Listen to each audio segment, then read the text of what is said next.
The Benelux story. Three nations that almost became one. Picture three tiny countries that together are smaller than Austria.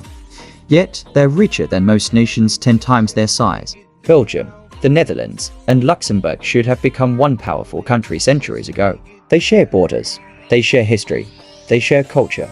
So why didn't they unite? The answer involves medieval marriages, religious wars, and a 1,000-year pattern of Europe's great powers playing by one unbreakable rule. Never let your neighbors get too successful. This is the story of three nations that almost became one, and why that almost changed the course of European history. Introduction. The puzzle that started it all. Picture yourself looking at a map of Europe. Your eye naturally gravitates toward the big countries. France spreading across the west, Germany dominating the center, Britain sitting proudly across the channel. But then you notice something interesting tucked between these giants. Three tiny nations, so small you might almost miss them if you blinked. Belgium, the Netherlands, Luxembourg. Together, these three countries cover less territory than the state of Austria. Their combined population barely reaches 30 million people. And yet, here's what's remarkable about them. Their collective economic output reaches nearly $2 trillion. Each citizen, on average, earns more than $50,000 a year. These are not just small countries.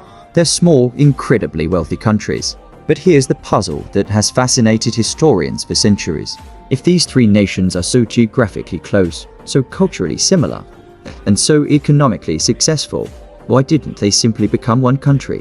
Why do they insist on maintaining separate governments, separate armies, and separate identities? The answer to that question takes us on a journey through 1,000 years of European history. It's a story of medieval marriages and religious wars. It's a tale of ambitious emperors and stubborn merchants.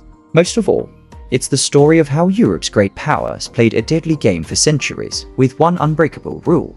Never let your neighbors get too successful. Welcome to the story of Benelux, three nations that almost became one. Chapter 1. Meet the players. Before we dive into the centuries of drama, let me introduce you to our three main characters. First, we have the Netherlands. This is the largest of our trio, home to nearly 18 million people spread across territory roughly the size of Switzerland. If you know anything about the Netherlands, you probably think of tulips and cheese and those iconic windmills. But for much of European history, the Dutch were the masters of the world's oceans. Dutch ships carried goods from China to the Caribbean. Dutch banks financed trade routes that circled the globe. For one brief, shining moment in the 17th century, this tiny nation was the most powerful country on earth. Next, we have Belgium. Belgium holds a special place in the hearts of soccer fans everywhere. Their national team reached #1 in the FIFA rankings during their golden generation around 2015. But Belgium has always been a country with a split personality. The northern half speaks Dutch and shares culture with the Netherlands. The southern half speaks French and looks toward France for inspiration. Right in the middle sits Brussels, trying to hold it all together. Finally, there's Luxembourg. This is our tiny financial powerhouse. 670,000 people living in an area about the size of Rhode Island.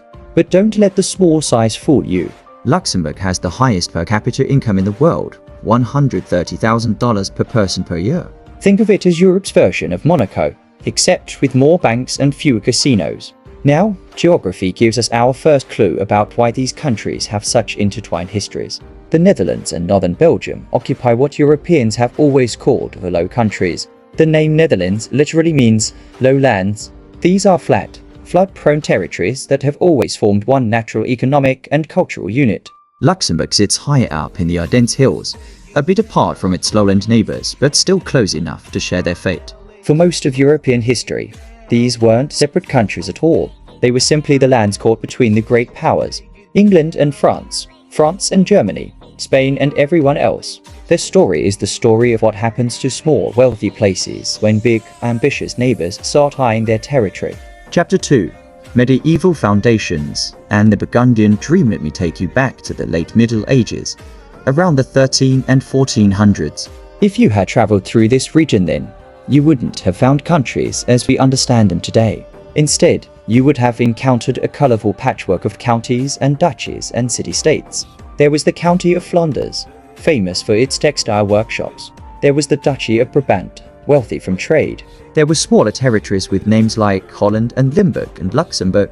Each had its own count or duke, its own laws, its own customs. But they all shared one thing in common. They were incredibly prosperous. These territories sat at the crossroads of medieval Europe. English wool came through their ports. French wine passed through their markets. German silver flowed through their banks. If you wanted to get rich in medieval Europe, you set up shop in the Low Countries. The game changed completely in 1384. That year, the Count of Flanders died, leaving only a daughter to inherit his lands. Now, in medieval Europe, a wealthy heiress was essentially a lottery ticket. Marry her, and you inherited not just a wife, but entire countries. The lucky winner was Philip the Bold, Duke of Burgundy. Suddenly, the Burgundian dukes controlled both their original French territories around the city of Dijon and the incredibly wealthy Low Countries. This was like winning the medieval equivalent of the lottery. You combined French vineyards with Flemish textile wealth and Dutch fishing profits. The Burgundians had big dreams. They wanted to connect their scattered territories and create an independent Middle Kingdom between France and Germany. They imagined themselves as equals to the French king and the Holy Roman Emperor.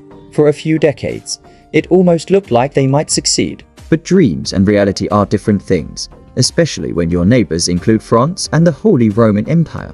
In 1477, the last Burgundian duke, Charles the Bold, died in battle while trying to conquer territory to link his lands together. His daughter, Mary of Burgundy, suddenly found herself surrounded by French armies eager to reclaim what they saw as rightfully French territory. Mary needed a protector, and she needed one fast. In a move straight out of a medieval romance novel, she sent word to Maximilian of Habsburg, the future Holy Roman Emperor. Maximilian was only 17 years old, but he commanded the resources of the Austrian Habsburg family.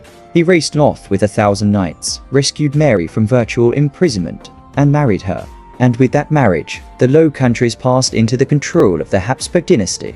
Maximilian was not just any nobleman, he was the grandfather of Charles V, who would go on to rule the largest empire in human history, controlling territories from Peru to the Philippines. The die was cast.